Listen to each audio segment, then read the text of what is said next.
I think this one's a really interesting rule, and I want to spend a couple minutes on this one real quick. So the Lions, like we said before, the Lions proposed changing the playoff seeding, almost make it more of like an NBA style where divisions aren't as important. So the Lions wanted to do regular season wins opposed to divisional wins. What do you think about that? 100%, 100%, bro. Yeah, bro. You got these teams out here that are making playoffs because their division is so weak, and they're making playoffs. A 7-9, 8-7, whatever the case is, below 500, and you're still winning the division. That doesn't make sense to me. But whatever, you win the division, okay? You win the division, but why is it that just because you win in the division, you get into the playoffs? No, I think it should be the top 7 teams in each conference. They get into the playoffs. That's it. I think it should be as simple as that. But obviously that they have divisions for a reason, and they try to take it as serious as possible. And even if you win the division, you can still be a wild card team, obviously, but it still gives you a chance to go down into the playoffs and try to make a Super Bowl run. But it just sucks when you have a division like what it was, the NFC North, I guess. The NFC West when the Seahawks went. No, last year with the Packers, Vikings, and Bears, or Packers, Vikings, and Lions. I'm sorry, Packers and Lions. Dude, those 3 teams, what they all finished above 10 wins, 11 wins last season. Yeah, I think so. They're all not the Bears, obviously, not the Bears. No, the Lions. I'm talking about the Lions, the Vikings.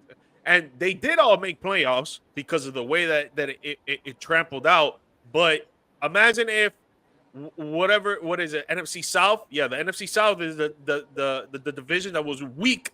Imagine if that division was super weak, like they weren't even winning more than 6 games each team, but whoever has the best record still gets into the playoffs. It's like, nah, man, it should be the 7 best teams of each conference get into the playoffs.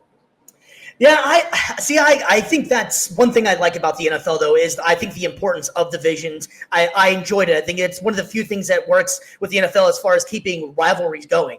AFC North, you already know it because it means a lot to them. It's almost like the SEC, that old saying they always go, it means more here. I think that in the NFL, it still means a lot. You're always going to count on NFC. Like, you're a Cowboys fan. You know how that is. Think about all the rivalries that are built in your division alone.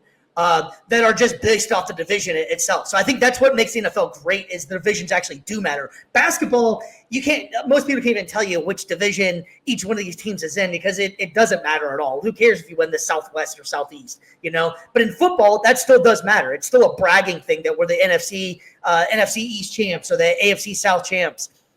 Some divisions do a better job at it as far as rivalries go. Not every division has as historic of rivalries. AFC North, needless to say, everybody knows that one's NFC North, NFC East.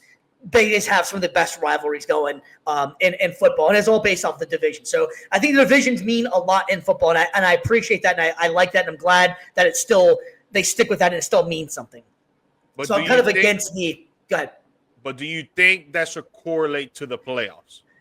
Because I agree with what you're saying there. Like, yeah, the historic behind it and the rivalries and stuff like that is true because there are people that just like in my experience, when we're playing against the Eagles, it's very meaningful that week. That week is going to be very meaningful. But I personally should it correlate to the playoffs?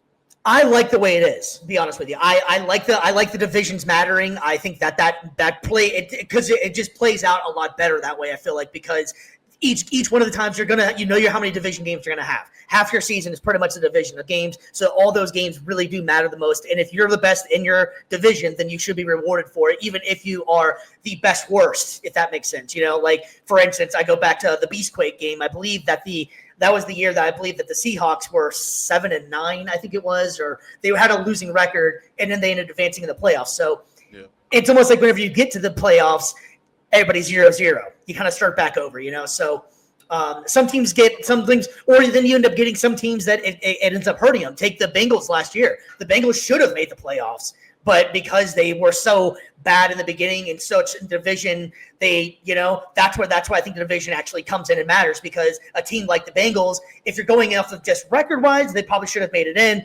And just by fan wise, there should have been a fan vote because I think everybody would have loved to see the Bengals get in, but didn't obviously work out that way. But I think that's why the divisions actually still do matter in the NFL. Bengals are a prime example of last year.